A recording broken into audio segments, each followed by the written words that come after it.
Shalom Chaverim, this is Z.E. Silver. We are Gam V'Gam, and we have a very special guest. This is Shabbos Kestenbaum. Many of you know him, but many of you might not.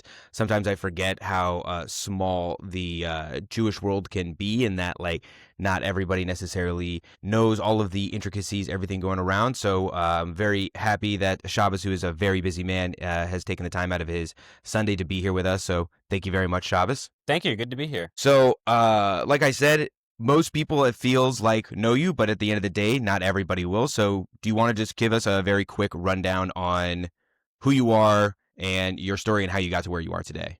Sure. I'm, just a regular modern Orthodox Jew, first generation American, and I was studying religion as a graduate student on campus. October 7th hits, and like many Jews, certainly the vast majority of American Jews who support the state of Israel and recognize that Zionism and the return to our ancestral homeland is a core component of our Jewish identity, we experienced a rise in pervasive and systemic anti-Semitism. So we engaged in the legal process with some degrees of success, and then based on that, I started speaking to media outlets, and people were interested in hearing my story, not just on anti-Semitism, but also the future of American Jewry.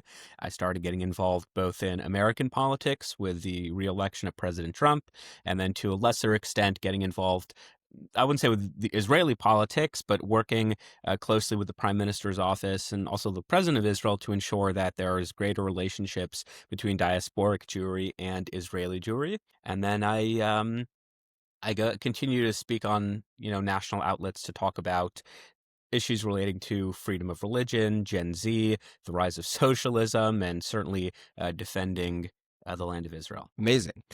Well, the biggest reason why I wanted to bring you on here today is because as we were kind of like going back and forth on X was about Jewish organizations and specifically, as you mentioned, the future of American Jewry. And that's what I really want to touch on because I feel like a lot of people have already talked to you a lot about the politics and about anti-Zionism and about everything that's externally. And I want to kind of go internally.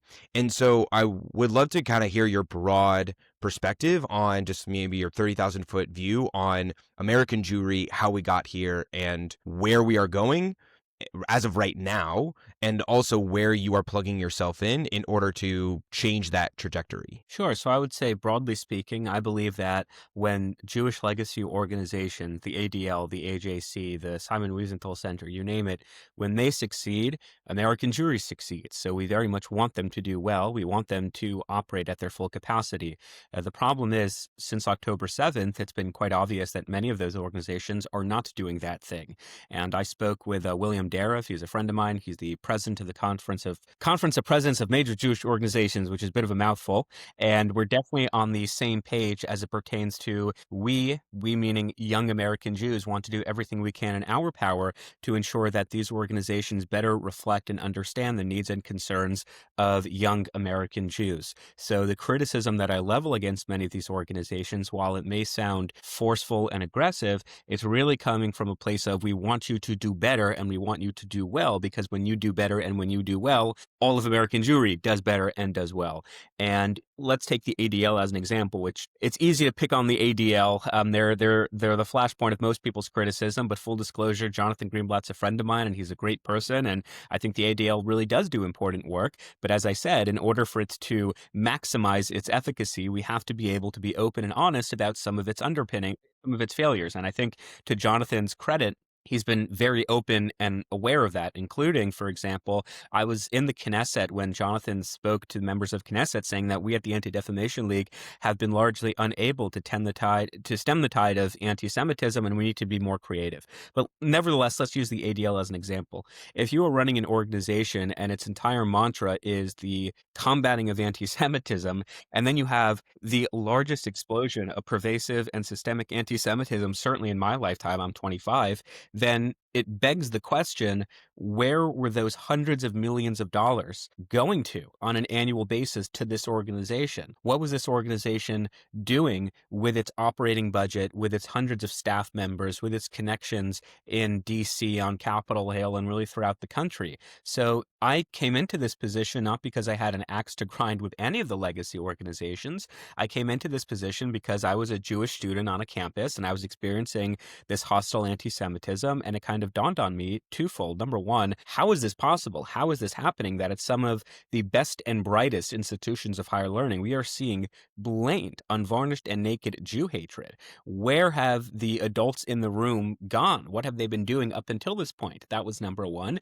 And then number two, for the most part, because I don't want to discredit many of the organizations that really did step in and help, but for the most part, the large legacy organizations were very much MIA, not just in my story, but in the story of hundreds of friends that I have made along this journey who were also battling hostile and pervasive anti-Semitism on their campuses. And anecdotally, if you were to ask the friends of mine on Columbia, Yale, UCLA, Penn, you name it, who've filed lawsuits against their universities, who testify in front of Congress, who appear on national media, people you see on TV or you see on your social media feed, if you were to ask them, what would you say are the legacy organizations that are really helping? Unfortunately, the overwhelming majority of those students would not put the big legacy Jewish organizations at the top. They would they would put smaller and newer and more grassroots organizations, Stand With Us, Israel on Campus Coalition, ZOA, you name it. They would put them closer to the top of the list. And that's not good. As I said, I want the bigger organizations to be way more helpful and way more productive, because when they are more helpful and productive, we all benefit as a result. There's a lot to unpack there. I think I'll start with, since Jonathan Greenblatt is a friend, as you mentioned, when you have asked him, I'm assuming, or just from your own conversations with other people, when you ask, like, where did the hundreds of millions of dollars go? And it's not just for the ADL, because I don't want to pick on the ADL, but in general, as you've been asking all the legacy organizations where their money has gone, what has the answer been in terms of the spending, and why do you think that they kept doing it? Like, why do you think that it kept going the way that it did? Well, to be clear, I don't think that they're spending it on first-class tickets and they're spending it on lavish they are spending it on lavish galas. And make the argument, well, lavish galas bring in more revenue, so sure, yeah, no lavish galas. I mean, there was an organization, I won't say its name, but that actually was spending money on first-class tickets. We already know. You mentioned in the People You Want to Know podcast, so yes. It's all good.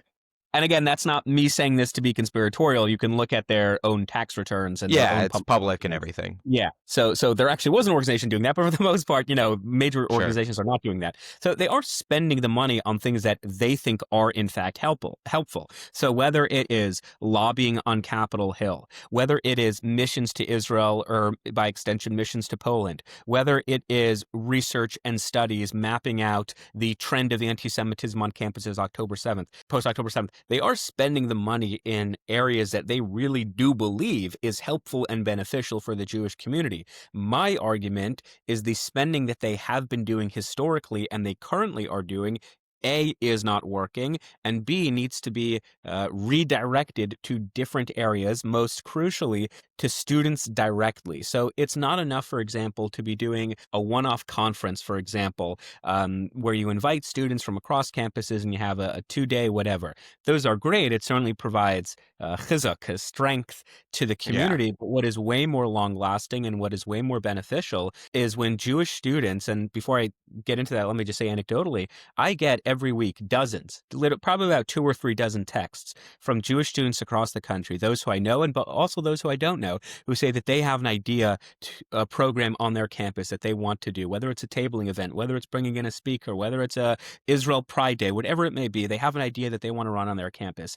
And either the Hillel is both either unable or unwilling to provide resources, financial resources for that program, or they're just not getting enough financial support. Hey, Shabbos, where can I go and what can I do? And to me, that's sort of like a red alarm, because every organization will talk about the horrendous problems on the college campuses. Yet when it comes to the practical, what are we going to do to help those college students? Very often there's this tremendous disconnect. So I think overwhelmingly, if you're an organization that wants to help college students, then you would funnel as many resources financially as you can to those college students themselves because they know what is best on their particular campuses. They know what works best. And so, as I said, these organizations are not blowing money into the wind. They're spending it on things that they truly believe are helpful. And I'm here to make the argument that it is not, in fact, helpful. We really are not serviced by studies and research that shows that anti-Semitism is bad because, yeah, true, we experience it on a daily basis. We know more than Hillel International or the ADL or whomever on how pervasive the problem is. What is way more impactful is when those organizations will say, and now we are going to have an unprecedented surge in funding for those students to ensure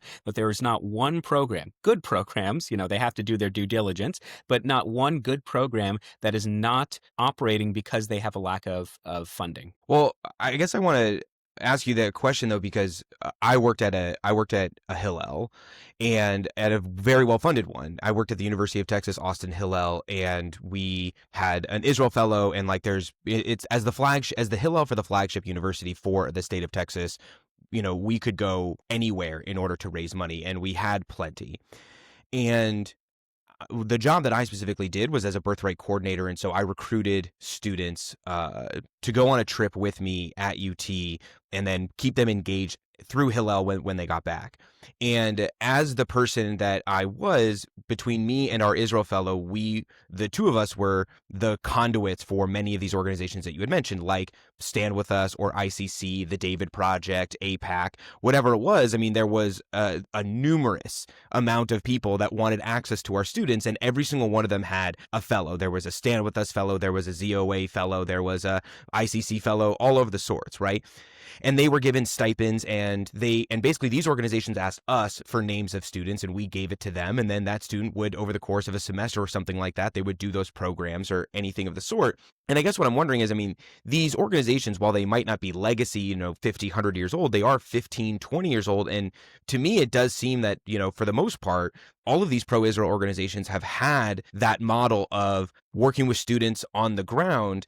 And from an anti-Zionism perspective, that also seems to have skyrocketed, and we know that anti-Zionism is also anti-Semitism. So is there something also about what these particular organizations have done that you find not to be faulty, but what are areas of improvement for them as well? Sure. So let me answer it twofold. Number one, I'm glad to hear that was the case with your activism or your professional doings in Texas, and I think a lot of Hills can learn from that. That's number one, and that's incredibly reassuring to hear. Number two is, I would say, and I said this a few nights ago on a different podcast, I don't remember which one, but I essentially said something that sounds a little counterintuitive, which is students, whether it's on Texas UT's campus, whether it's on Harvard's campus, on any campus in the United States, students can, and should they feel they need to, then absolutely be encouraged to call for an intifada, to call for the freeing of Palestine from the river to the sea. Students should be allowed to express ideas as reprehensible and repulsive as they may be.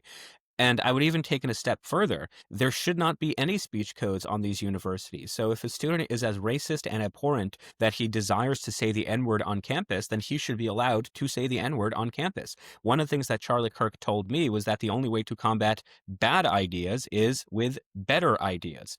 The problem is these universities, like the ones I just mentioned, they don't operate under that assumption. They very much do have speech codes, which is why Harvard, for example, unenrolled 12 admitted students when they had posted a sexist meme on a private WhatsApp group, which is why Harvard, for example, routinely disinvites controversial speakers who are deemed transphobic or racist or misogynistic, which is why Harvard, for example, does not allow anyone to call any other student the N-word. So the problem is that we were pointing out was not that students were calling for anti-Semitic narratives, it's that there was a blatant double standard. There was obvious intellectual and moral hypocrisy whereby we are going to police everyone's speech unless it is speech that is being used to harm Jews.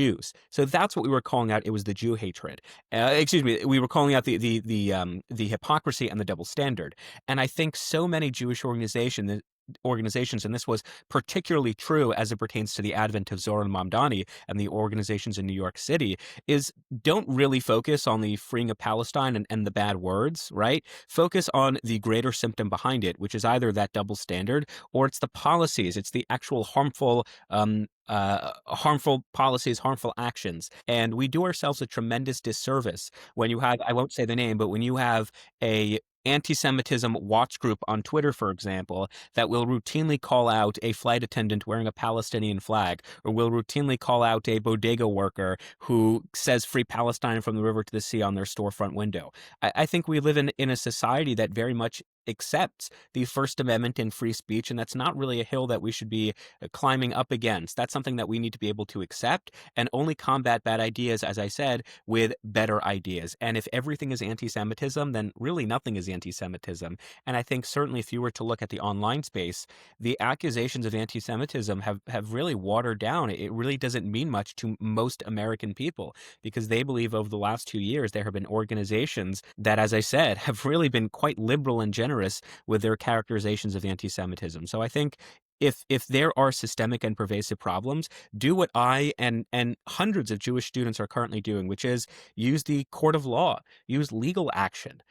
Don't merely complain and talk about how anti-Semitic your classmates are, but practically do something about it. Withhold your funds, withhold your donations from these universities. I think when we are of action as opposed to of words and sort of a fearful reaction, that would do us a better service if we were to be more action mindset as opposed to studies or knee-jerk reactions saying how anti-Semitic and terrible things are. Fair enough. So I guess then, in addition, I guess I want to keep going though on this, where it was like we see that the anti-Zionism that has led to the anti-Semitism. And so what I'm wondering is from these organizations like Stand With Us, like the ICC, and like all these other ones that you feel have been doing a good job, in the future, should they be focusing on, like, should they be changing their pedagogy? Should they be changing how they teach, how to respond to Israel? Should they be changing their strategy to focus more on the staff and the faculty and less on programs that, targeting students? What seems to be the right strategy or additional strategies in order to fight against anti-Zionism, because that's what's helped contribute to it over the last 20 years, really, as we know from the funneling down from Middle East studies departments and professors and to the students and then to their TAs, and then it recycles back. And so where should these organizations start focusing their strategies and tactics? Yeah, it's a really that is the question. That's the question that everyone is debating and discussing and trying to figure out as we navigate this very new reality. I'll first say something that may not directly address your question. I think it does, but if it doesn't, you'll let me know. I was asked, I gave a talk, I don't know, a month or two ago, and it was a very random question that I'd never been asked before, where someone said, "Do you think that Jewish students on campus should be waving Israeli flags?" And as I said, I'd never been asked that question before. I found it a bit odd, and I wasn't entirely sure what the rationale was behind the person who asked this question. But the more I thought about it, the more I came to the understanding of Idan Alexander, for example, who was the last living American hostage. He was released during this past ceasefire. Actually, excuse me, he was released as a gesture of goodwill when President Trump was reelected by Hamas. He was the last living American hostage, and he's from Tenafly, New Jersey, which is close to where I grew up. We went to the same JCC, so I know that community quite well. And the morning of his release, the JCC on the Palisades, they had thousands of people coming to watch on the big screen as Idan was being transferred from Gaza back into Israel. And the whole point of the political narrative surrounding Idan Alexander, certainly the point that I and many others in the media space were making, was this is an American citizen. This is someone who is from New Jersey. This is someone who believes in the promises of the United States. And as I am watching sort of just on my Twitter feed, these thousands of young American Jews watching Idan Alexander, I was actually bothered to see that they were only waving Israeli flags. Not that there's anything wrong with waving an Israeli flag. Of course, he's an Israeli and we support support Israel, but you're sort of missing the point that he is also an American, and this is a uniquely American story as well. And I thought that was a tremendous mistake and a total self-own that this JCC and these organizers did, and it played right into the hands of individuals like Glenn Greenwald, like Nick Fuentes, and other detractors on social media when they simply see thousands of Americans waving exclusively Israeli flags as opposed to Israeli flags and American flags. And I think the reason I'm giving you this anecdote is it perhaps mentions a bigger theme here, which is the struggle that Jewish students on college campuses are going through does not exist in a vacuum. They're not merely fighting for the state of Israel. They're not merely fighting for the war in Gaza, but they're also fighting for uniquely American issues. They're fighting for the future of Western civilization. They're fighting for things that strike at the core of our American democracy and our liberal values. I spoke at a Trump rally once, and I had mentioned to this 40,000 people arena, half of them were inebriated. I had said, look, forget about Israel and forget about anti-Semitism. President Washington in 1790 writes that in the United States, bigotry will be granted no sanction and persecution no assistance. And how shocked and embarrassed would our founding fathers be today to know that American students are being denied access to education because of their religious identity. So first and foremost, I think we, both as Jewish students and the organizations, and really the community at large, we need to be doing a much better job at showing that we also very much are proud to be Americans. We really like this country, which is why even in the midst of Zohar Mamdani, New York Jews are probably not going to leave. And if they do leave, they're going to Florida, North Carolina, or Texas. They're not going to Israel. They're staying in the United States. So we have to do a much better job at showing that the fight for Israel is in fact a fight for America, that America first does not mean America alone, and America is strong when America's allies are strong. And I think organizations and us as the laymen, we need to be doing a better job at that as well. In terms of the specifics of your questions, though, because I acknowledge I didn't entirely answer it, I think it's all of the above, right? I remember when President Obama was first elected, he had, when it came to energy, he had an all of the above strategy, whereby we are going to drill like we had never drilled before, and we became energy independent. While at the same time, we're going to provide vast subsidies to wind, to solar. So I think at this point, we can't be nitpicky on our strategies. I think if some organizations believe that it is the staff, it is the trips, it is focus on the students, if that works, then let's do it. And if it doesn't work, let's stop doing it and focus on a different strategy. But what I do know certainly is the strategies up until this point have largely been ineffective. The solutions are harder. I admit my job is very easy because I just complain a lot and I don't often provide the practical solutions because I acknowledge I'm 25 and I don't have the answers. All I do know is that as someone who was a student on these campuses, it was bad, and we need to change. What does that change look like? Then I have some degree of humility where I have trust in the establishment to give us new solutions, and then let's try them. And if they work, great. And if not, then we'll reassess. I think I appreciate the sense of humility, because I think one of the things that I struggle with a lot with this, and it's not you specifically. I think it's a lot of people who have found themselves in this space as a result of October 7th and social media, or just commenting in general. And I feel like so many of them either live on the coast and have never really lived in a small Jewish community, or many of them, their only experience around anti-Semitism on college campuses is, they focus on the Ivies and the UCs, but they don't go to a place like the University of Texas. They don't go to a place like my alma mater, University of Colorado Boulder, where it's really not that big of a deal in terms of overall, but it's actually something like a great opportunity that you don't have to worry about anti-Semitism. You can just be the pro-Israel, pro-Jewish place that you always want to be. And I think so many are complaining, they're commenting without necessarily at least acknowledging or admitting that sense of humility of, I don't really know what I'm talking about, or I know that I haven't really come up with the solutions yet. So I wanted to talk to you about that. I wanted to ask you what have you learned since you got involved in this, and where are you taking those learnings and directing them to find solutions in order to make sure that this gets better? Sure. So first of all, I agree with the diagnosis of the problem, but let me just, on behalf of the students, just because I'll say me. I'll use myself as an example. Just because I don't have the solutions does not mean I should therefore forfeit my ability to speak out on the problem. Because young students, especially undergrads, it would make sense that they don't have solutions because they're undergrads and they're trying to figure out their identity. They're trying to cement relationships. They're trying to go to class. So it would make sense that they don't have solutions on how the billions of dollars that the Jewish community raises on an annual basis should be better allocated. So I agree, they don't have the solutions, but I'm saying that A, that kind of makes sense, and B, that does not mean they should therefore not speak out on the obvious problems they're seeing on their campuses. We need their voices now more than ever so they can accurately tell us, what are you facing, what is working, and what isn't working. We very much need their voices, and then once we have accurately diagnosed the problem, then yes, as I said over COVID, then we can trust the experts and listen to the Faucis. But first we have to understand what the problem is, and I think only students can actually tell us what that problem is. In terms of the solutions, just going back to your question again, I'll say it in a general sense. Of the many, many people on Harvard's campus who called for an intifada, who followed me and other Jewish students on the way to class during the encampments, who took part in the encampments, who wrote on October 7th that it was the fault of the Jews for October 7th. Of the many students who did that, significant amount of those students were Jewish. Dev, Hannah, Scott, Michelle, Ari, these are Jews I sat in classes with. I know them personally. At one point was friends with them. And these are Jews. You don't have to take my word. Actually, I guess you do have to take my word for it because you don't know them. But I guess take my word for I it. do. I literally have to do.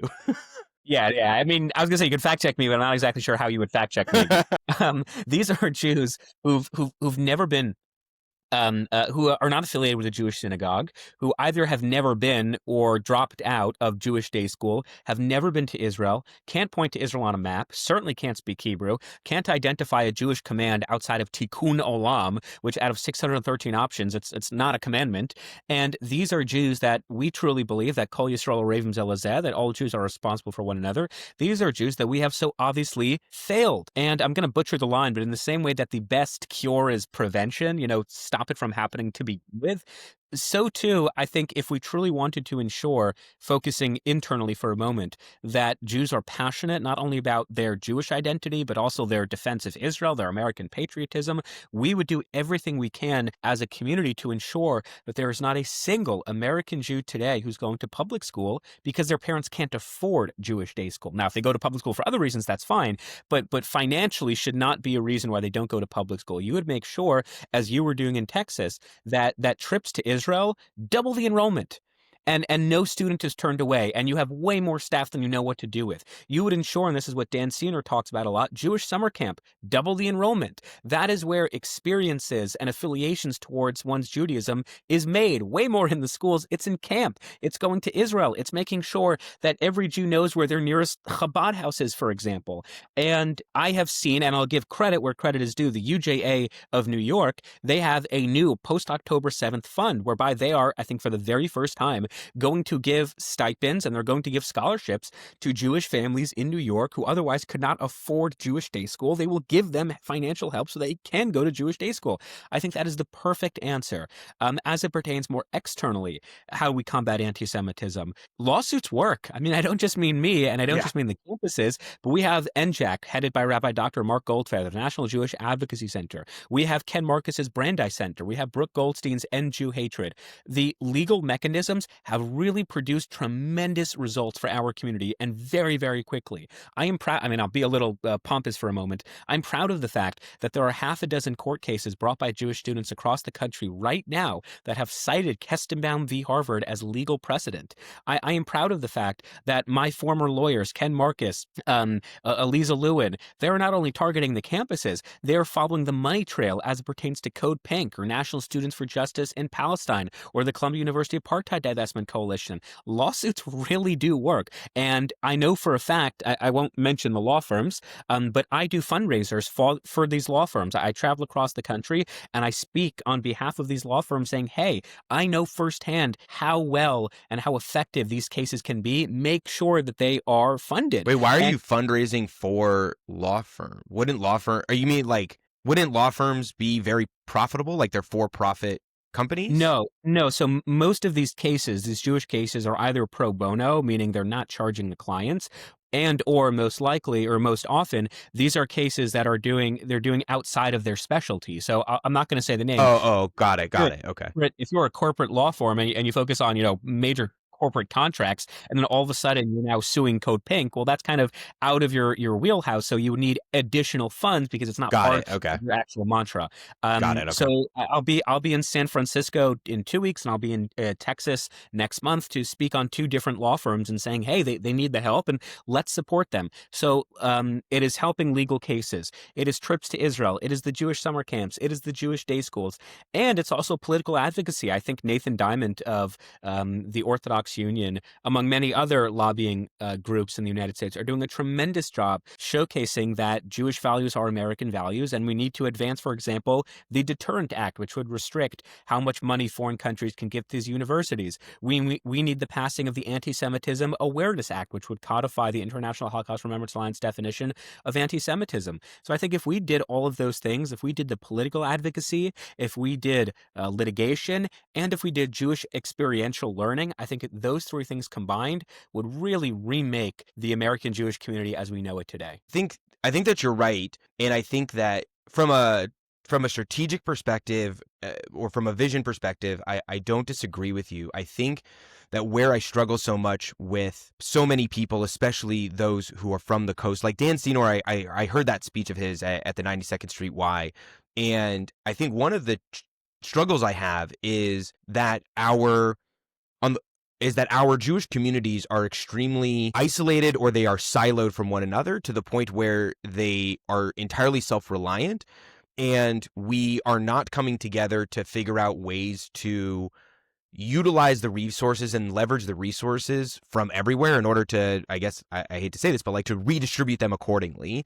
Because I think it's wonderful that New York City UJA is helping Jewish families, not, if they can't afford Jewish day school, like then they should be able to subsidize it.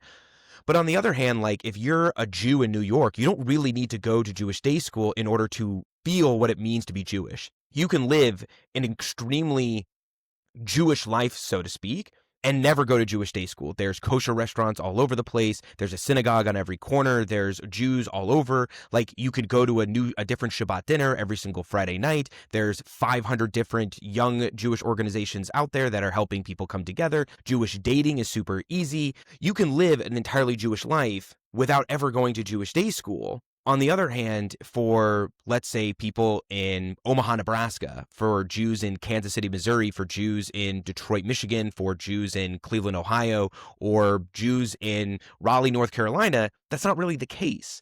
And so I'm wondering if you feel like there's actually the opportunity to go out and start to talk to Jewish organizations that have a wealth of resources and say, look, this Jewish community as a whole is pretty okay. Like Jews are going to be Jews. Jews are going to know how to be Jewish.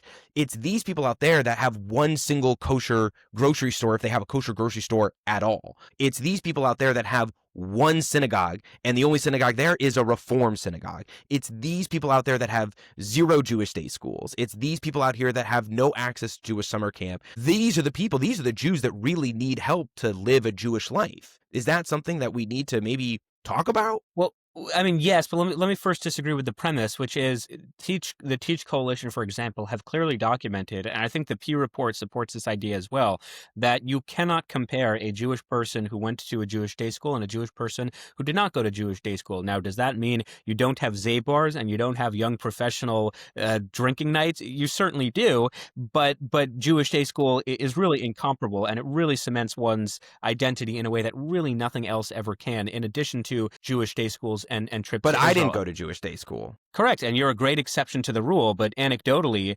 one's own personal experiences does not refute the overwhelming data that shows that Jewish day school is the most important tool we have in our toolkit to ensure that the majority of Jewish people do not go support the encampments, for example. The second point I want to say is I agree with you that the small towns need to be focused on, but to be fair, I don't know the exact number, but let's say I believe it's 60 to 70% of all Jews live on those coasts. They live between, the I shouldn't say live between. They live on the East Coast or the West Coast. So the reason we focus on them so much is because the American Jewish community is overwhelmingly concentrated in essentially 4 states: New York, New Jersey, California, Florida. Now, that does not mean the Jews in the other states don't matter. Obviously, they do, but I'm just saying the reason we focus so much on those Jews is because, well, obviously the data doesn't lie and the numbers make sense. So it would reason that we would spend way more resources on those states.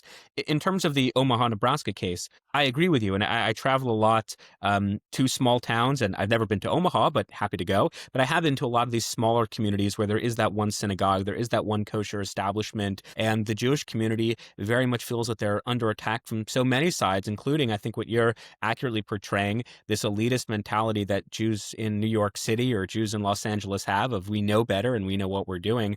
But again, I think the true and tested cases still apply. Then we need to be reaching those Jews now more than ever, and ensuring that they know that they have Jewish summer camp options, ensuring that they have a Chabad house in their area. I mean, there actually is a Chabad rabbi in Omaha, Nebraska, and I'm happy to connect Yeah. anyone listening. So, there are options out there, and we need to make sure that all Jews are aware of them. And I agree, as much as we need to be funding the largest, I should say, Jewish communities in LA, in South Florida, in New York, we also cannot forget, to your point exactly, that there are Jewish communities all over this country, and they need just as much help as any other community. And you have my word, and any of your listeners watching, I will do whatever I can. If you tell me specific things that I can do to help, I will gladly go and speak and be as productive and helpful as I can to those communities, and I won't charge for it. I think Jewish communities in Omaha, Jewish communities, I mean, I don't know if St. Louis counts as it's certainly out of town, but it's relatively big. I've been there a couple of times, but I agree. They are all part of this. We're all part of this together. We're all on the same team. And, in the same way we said that Idon Alexander, we cannot leave anyone behind, so too, we cannot leave a single community behind. Well, I think the reason I come to this is because what I think is there's a correlation between an overall size of a Jewish community and actually the amount of effort that you need to put into in order to make people feel like that they're Jewish. Obviously the best example is like you can go to Israel and you don't need Jewish day schools in Israel because everybody is Jewish, obviously, other than the 20% that are not. But like you can go and just be a Jew, right? You can be a Jew who is a construction worker. You can be a Jew who is a teacher. You can be a Jew who is a doctor or a lawyer or a startup person or anything of the sort. And at the end of the day, because the Jewishness permeates throughout the air, throughout the environment, the intentionality really is like you don't need as much intentional Jewish engagement because everybody is just Jewish. And that's what I think I'm speaking to, which is in places like Los Angeles, in places like New York City and Chicago and Miami, is that someone doesn't need the Jewish day school to feel the Jewishness, right? When they think about what does it mean to be a part of Jewish pride, and there's a lot of different ways to connect to what it means to be Jewish for a lot of different Americans. And I know that I'm maybe the exception to the rule necessarily, but there's also like many people, there's thousands and thousands of Jews who go through that process. And frankly, what I would argue is that if that is the case, right, that Jewish day schools are the most important. I mean, we don't in Phoenix, Arizona, there's not a Jewish high school. There's not a Jewish high school. So, but we are a small Jewish community. And so the question, and because it's not a priority for us as a whole community that, one, not only from a supply standpoint and from a resource perspective, but also from a demand perspective, because again, we don't have the type of wealth and resources that exist on the coast. And so people are going to send their kids to really nice public schools, right? And they'll figure out different ways to get them involved, whether it's BBYO or Jewish summer camp. But I think that's what I'm talking about, which is if we all continue to basically just say like, well, these are where the majority of Jews are so that's where we need to focus our attention. And we leave every community to essentially take care of itself. I mean, that is ultimately what we've been doing for the last 100+ years. And so in conjunction with the legacy organizations that you say have led us to this point around college campuses and anti-Semitism and the anti-Israel, I would say that the model that we have from a Jewish legacy perspective on Jewish communal work, which is everybody is siloed, everybody takes care of themselves, and we all focus on the coast because that's where the Jews are. Well, that's where we've led in terms of a lack of Jewish identity. That's where we've led to this idea, led to this fact that we have growing intermarriage rates, like all of those types of things. And so maybe we do have to actually reshape it that says, look, everybody on the coast, they're going to be fine. We need to focus on these people that only have 50,000 Jews in there and they have one kosher grocery store. How do we get more kosher grocery stores? Well, I think we can, walk and chew gum at the same time. I disagree that everyone on the coast will be fine because, as I've said, we've seen the evidence that they're very much not fine. 35% of New York Jews just voted for Zohran Mamdani. So I disagree that we can leave the coast alone. And yes, the majority of resources should be given to where the majority of the Jewish people are. That's not me saying this as a conservative or as a Jewish person. This is me saying it as someone who's relatively objective. The majority of resources should always support the majority of a constituency. That does not mean to the neglect or to the detriment of people who aren't in the majority. That would be authoritarian. The democratic approach would be, well, whereas the majority of resources go to the majority of the constituency,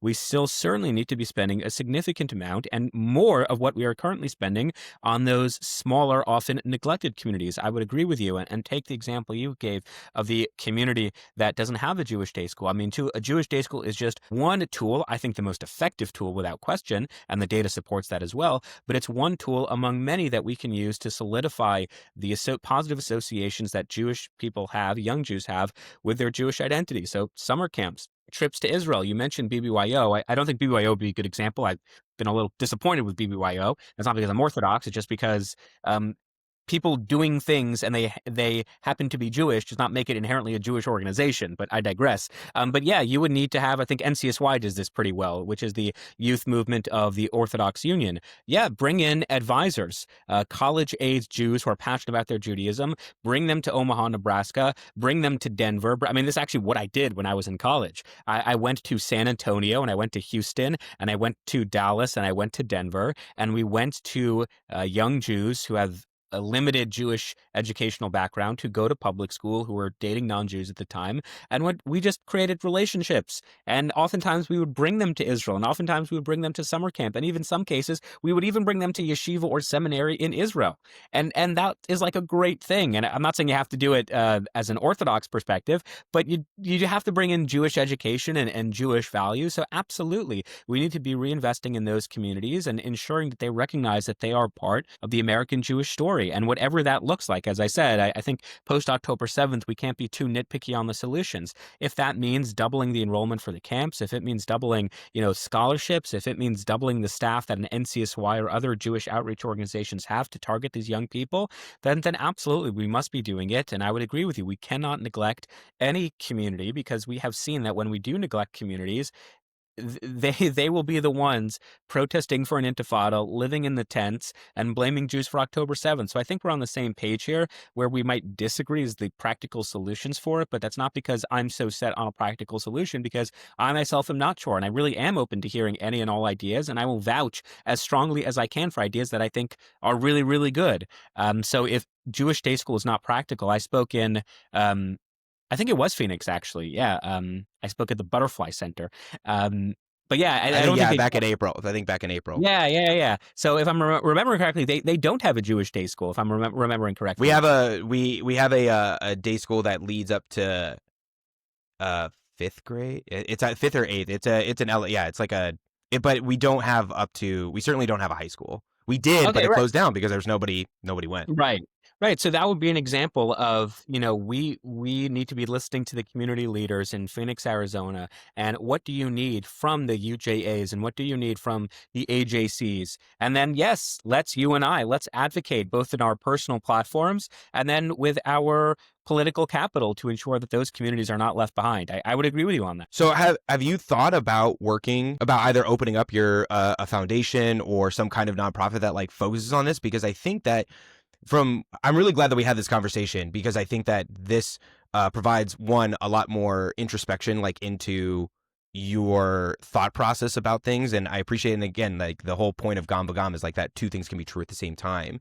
And I think that this does a lot more than what you put in 280 characters on Twitter. But like what I'm curious about is from your perspective, like where you find your mission. Like you said that you've fundraised for some law firms. Have you done fundraising for other organizations that you feel are doing the right thing? And like, are you planning on like diving in wholeheartedly? Because I think that based upon this conversation, along with the apparatus, what you have available to in the size of your platform, I mean, you could do a lot around that, walking and chewing gum at the same time of both obviously supporting the majority of Jews, but then also making sure that those in communities like Denver and Detroit and Cleveland are not forgotten. Yeah, I did, as you said, I did fundraisers, and I am doing fundraisers for legal efforts to combat anti-Semitism. I was once in Richmond, Virginia, which I did not know had a Jewish community, and I did a fundraiser for their school to ensure that it was only like 60 kids in the entire school, but I wanted to ensure that they have the needs whereby they continue their Jewish education. I've been to a lot of small towns across the country, towns I never even heard of, and I will continue to say that if I could ever be of help to these communities, especially to your point, communities that don't get the same attention as New York and LA and South Florida, then if I can be of help to your community and your organization and it matches with our values, particularly Jewish education, Jewish experiences, then absolutely please let me know how I can be of help. I do have my own nonprofit. I don't really talk about it because it's very niche. So if you Google it, you will not find anything. It's called the American Jewish Student Foundation. It's very niche just in the sense that any American Jew, student on a college campus who has done the work already, as in they've testified in front of Congress, they're on their media or social media, they're writing op-eds, they're, a prominent activist in their campus, and they need help with a particular program on campus. They want media training. They want to be, connected to members of Congress. Then our foundation will do everything we can to help them. But as I said, I don't really talk about it. It's more behind the scenes. But if any of your listeners want to give me money, by all means, I will take it because that will help the students directly. I don't have a salary, zero overhead costs. It goes directly to the students. And then the second point I would say, just because you sort of alluded to it, is one of the things I get frustrated the most is people can, attack my politics. That's obviously fair game. And I supported Trump, and people very much don't support Trump. And great, let's have those conversations. I get a lot of death threats quite often. In fact, I just got one before we got on this Zoom call. And it really doesn't faze me. I mean, maybe it should, but it kind of doesn't. And I get attacked so often online by, the neo-Nazis, and they take things that I say out of context. It really does not faze me. And again, maybe it should, but it doesn't. The thing that fazes me, and really I do lose sleep over, is when the Jewish community, for example, will say, we know we invited you to give a talk on whatever it is, but we kind of saw your politics and we can't do it anymore. I hope you understand. Or it's when a synagogue or a community day school or a school will invite me and then say, actually, never mind. And again, they don't need to invite me. I'm not begging for speaking engagements. But what does bother me is this recognition or inability to recognize that unity does not mean uniformity. Unity recognizes that we have differences of opinion. And not only is that good, that is actually vital. That is vital for our society. That is vital for our democracy. And that is vital for the sustainability of the Jewish community. Have disagreements. And I always say, if you can convince me of a certain position and you're really persuasive, I'm happy to be convinced. I mean, I was a pretty big liberal on October 6th, and now I'm somewhat of a conservative. And that's because I know the feeling. I was open to different arguments. And so the Jewish community needs to do a heck of a better job in ensuring that a multitude and divergent of voices and opinions are being heard. Because, yeah, it's when Jews attack me for my politics. It's when Jews say, we don't want you in our community. That is way more destructive than any anonymous troll or anonymous death threat on social media. And I think having these conversations is a really good example and can perhaps model for the rest of the community what disagreeing, although I don't think we disagree on much, but in general, what disagreeing better can look like. So we need to be having way more of these conversations. Hillels on campus, for example, need to be inviting. Again, I don't mean me. I'm not advocating for more speaking engagements for myself, but in general, guys, did you know that Shabbos actually paid me so much money this whole podcast? I mean, I'll gladly take your money, but I'm not saying this. But Hillels on campuses, they need to do a much better job at bringing people who disagree with the status quo, with the preconceived notions, and Chabad's on campuses as well. So disagreement is not a bad thing. Disagreement is a very healthy and vital thing, and we should be able to do it in a way where it is constructive. Because as I said from the very beginning of this Zoom, we all want what's best for the American Jewish community. And when things don't work, I do believe we have an obligation to call it out. Now, sometimes should I be more respectful in my tweets? Yeah, probably. I mean, to be honest, I don't really think about my tweets as much as I should, but I probably should. As William Dariff keeps reminding me, I have a platform, as limited and as small as it is. Nevertheless, it is a platform, and I should do, as I said, a much better job at ensuring that I'm coming across not as someone who's just throwing bombs everywhere and F you and burn that and investigate this. No, I'm coming out of a place of deep concern, deep frustration pertaining to my own experiences, but most fundamentally, deep love of my community. And I want our community to do a lot better than we currently are doing it. It's sort of like when a coach is, yelling at his player, and the player probably thinks, "Why are you yelling at me? Why do you hate me?" It's the opposite. The coach really does like you, and the coach is yelling at you because he knows you can be doing a heck of a lot better than you currently are. So maybe that's what I'm doing. Maybe I should not yell, but that's kind of my approach as well. As I really want Jewish students to be better serviced, and I think the only way we can do that is by calling out these problems. Even if I don't have all of the solutions just yet, nevertheless, I think we should still call out the problems as we see them. I think that's fair. I think that's part of one of the things that gets me most about your platform or the way that you approach is especially because I have a soft spot for Hillel. I think that there's a lot of misnomers about Hillel because I think that most people are judging Hillel based on what has happened at the IVs and what has happened, at UCs, but they don't base them on the ones that do extremely important work on places where there's just not a Jewish presence, or that the Jewish students just aren't that Jewish, and it's actually really hard to convince Jewish students to come to a Shabbat dinner on a Friday night for both the Chabad and the Hillel, and both are doing really hard work on a day-to-day basis. But I think that kind of is sort of a full circle, where the reason why that you are disinvited from these Hillels or from these communities is because there's somebody there who is the macher, or who is the guy that is, or woman, who is the main donor, who doesn't like your politics. And because each individual community is basically entirely self-reliant on raising their own money and spending the little resources that they have, that if someone who gives a $50,000 check to a Hillel decides that they don't like your politics, and it's a choice between you coming to speak and their $50,000 check, and that constitutes, let's say, but on some campuses, it could constitute 10% of their entire operating budget for some Hillels, that they're going to choose that person over you, right? Or even if they don't give that amount of money, but they have a lot of sway in the community, and they say, you know what, I'm done with Hillel, or I'm done with this organization, I'm not giving money to it anymore. That could cost them more than their $50,000. That could cost more than donations. It could cost their whole reputation. And so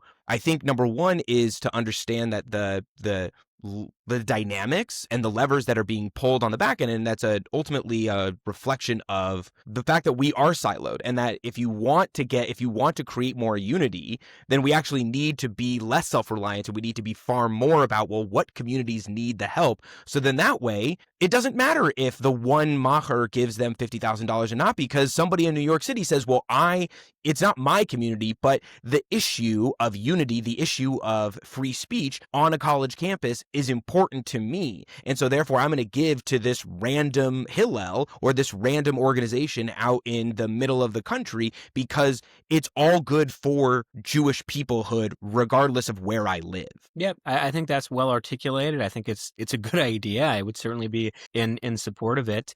And yeah, one of the missions I have is to create a paradigm shift where that donor of $50,000 recognizes that actually having differences of opinion is a really good and healthy thing. And you should invite people. Now, I'm not saying invite Nick Fuentes, but you should invite people within the Overton window of Jewish communal work and accepted American political discourse. Well, yeah, they have a difference of opinion, but perhaps the audience will be better off after hearing that difference of opinion, either because they might agree with it or because it strengthens their own side and say, listen, now that I've heard the argument, I'm actually more convinced of my preconceived notions than before. So I would agree, if there could be some feeder fund, if there can be some communal scholarship whereby Hillels don't feel that they're so beholden to that one person in their local community, I think we would certainly be better off as a result. And again, full disclosure, I've spoken to Adam Lehman numerous times. We're definitely friendly. I mean, every time there's a problem where a student who I don't know will come up to me about their Hillel, I often say, well, Adam always told me I can give out his number, so here's his number, and you should talk to him and let me know how I can be of help. I think Adam has a very difficult job, obviously, because as he will tell you, as he's told me, Hillels really work independently. I mean, you know this more than I. And so, whereas it's easy for us to criticize Hillel International, and I think there is a lot of legitimate criticism against Hillel International, but nevertheless, where it's easy for us to criticize Hillel International, at the end of the day, so many of the Hillels on campuses, really, they operate in an isolated, independent environment, which again begs us to ask the question: then what exactly is the point of Hillel International? But I digress. That's a story for another time. That is a question that we could definitely talk about, that I have a certain issue with, because I do think that that actually creates a strange dynamic. But yeah, and I think and to me, I think that we're, at least what I would appreciate, because as you mentioned, right, like you are already aware that you might need to be more conscientious about how you use your platform. And I think that it's very clear that you are very well aware of the underlying dynamics, which I think was a part of the reason why I wanted to have this conversation, because it felt like maybe you didn't. That is not correct. I think that you actually do very much have a good understanding of the underlying dynamics that are causing these problems. And I think that where I would ask, and I'd be curious if you have thought about this, because we're 2 years into this now, and we are in a quote unquote day after, in my personal opinion, that we do need to start thinking about solutions, that we can't just say, oh, well, I don't have the solution anymore, or I don't have the solution, but I'm going to throw bombs nonetheless, or I'm going to criticize nonetheless. I do think that we need to start talking about solutions. I do think that we need to start thinking about solutions. And I guess my last question would be, is like, you have been doing things, and what I'm wondering is, have you even thought about what it means to have a grander solution, or even just, and you don't have to fix the entire Jewish community, but in terms of the actual how, right? If you believe that Jewish day schools are the most critical, right? If you believe that we need to have more open dialogue on every college campus, from a broader perspective, have you thought about what kind of solution that looks like and how to actually go about implementing it? Yeah, I mean, I think it's not particularly different from what I was saying earlier, but I'll give a different example. I'm working with Flor Hassan, the former deputy mayor of Jerusalem. I shouldn't say I'm working with her. I'm supporting her in this because she's incredible, who has a new mission to tell 12th graders in Omaha, Nebraska, and in New York City that, hey, rather than be subjected to calls of baby killer and genocide for 4 years, why don't you take your talents and skills and go to an Israeli university at 100% discount? Bring your talents over there. I'm working with, as I said, those schools in Richmond, Virginia, or in St. Louis, to ensure that no school is turning away a parent because they don't have the financial resources to cover their school. I want to ensure with Dan Senor that the Jewish summer camps double their enrollment. I mean, I went to a Jewish summer camp, Camp Mosheva. I'm a very proud product of the Jewish summer camps, and I want to ensure that, as I said, no parent or no camper is being turned away as a result. I want to ensure, this would be great if rather than conferences and galas, I mean, you continue to have the conferences and galas, but if the CEOs of these organizations would be way more open in sitting down with the students and hearing directly from the students in a live, perhaps even televised or recorded platform, having town halls, speaking to the students directly, going on campus tours. I think we need to democratize this system. I also think, and this is not my idea, this is Malcolm Hoenlein, the former president of the Conference of Major Presidents of Jewish Organizations. He told me this while backstage at the KUFI, Christians United for Israel conference of all places. He gave me the idea that there should be a DOGE, a Department of Government Efficiency, on the Jewish organizations. Just let us know, not in a out to get you way, but in a, we've given you hundreds of millions of dollars. What are you doing with the money? Let's see. And if the answer is, well, not a heck of a lot, then we have to change that. Or if the answer is, we've been putting it all into, I don't know, research and study. Well, the research and study is great, but it should not come at the result of Jewish experiential learning, making sure that all Jewish students on any campus, and by the way, I'm forgetting the campus name actually, but I spoke at a Florida Hillel in Orlando, and that Florida Hillel in Orlando has the largest concentration of Palestinians on any college campus. And I'm going to remember the name right after we hang up Well, on like this. UCF, like University of Central You know Florida. what? Yes, I think it was UCF actually. Yeah. Yes, I think it was UCF. But I spoke on their Hillel, and I would agree with your point. They're doing tremendous good in the face of so much adversity, and in some cases, in the face of being left on the sideline without having the same amount of attention that a Harvard or a Columbia Hillel will have as well. And I want to make sure that their stories are being amplified, and that the needs they have as a Hillel are being met, not just through Hillel International and with Adam Lehman, but ensuring that the donors in New York City and in LA know that there are campuses all over this country and we are in this together. That's kind of the main message that I've been espousing since October 7th. Actually, I'll say this one last thing because I know our time is short. I spoke at the Amichai Shikli, who's the Minister for Diaspora Affairs in Israel. He had a Combating Anti-Semitism conference in Israel about a year ago, and it was very controversial because he invited a lot of these far-right European politicians to attend as well. And I spoke, and I wasn't really sure whether I should speak or not, and it was actually Natan Sharansky who told me I should speak, which is a cool story for another time.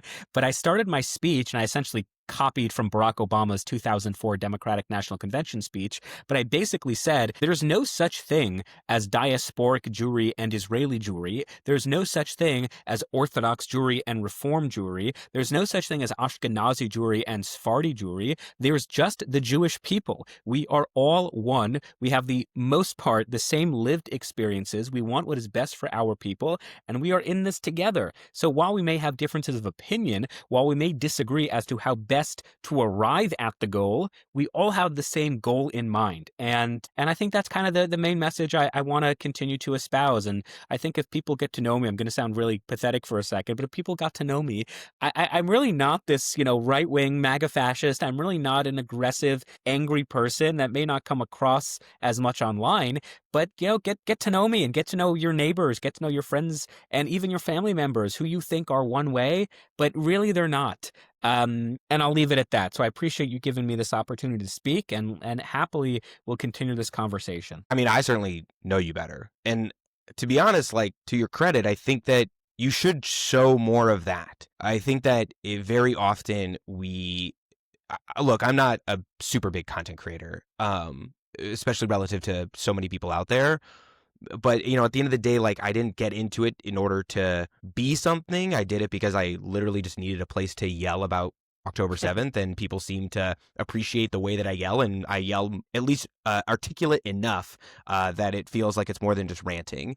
But what so often has come about is that there are people out there who seem to focus their content creation on the clicks and the views and the catharsis rather than on the solutions. And I think prior to this conversation, that was a judgment of mine for you.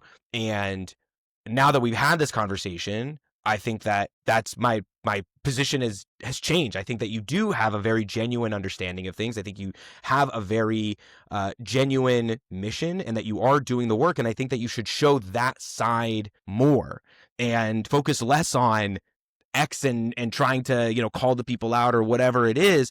I think that you should focus on this because you clearly know what you're talking about. Like I said, we definitely have places where we disagree, but that doesn't mean that you're wrong or that you're dumb. It just means that we disagree. And I think that you should focus your time and attention on that, because that to me is, one, going to lead to people not thinking that you're a crazy MAGA fascist.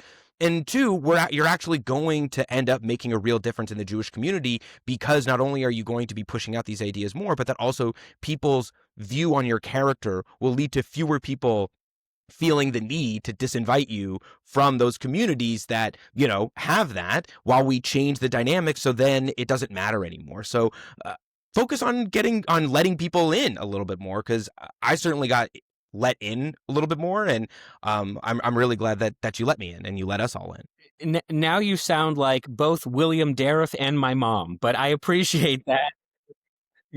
I appreciate it, really, I do, and as I said, I'm a fan of what you're doing, and with so many people, whether they're a content creator or not, what so many people have been doing since 10/7 to really step up for the American Jewish community. So I appreciate it, and I hope this is one of many conversations. Amen. Well, thank you everybody for joining. Thank you, Shabbos, and Shavua Tov, and enjoy your week. Shavua Tov.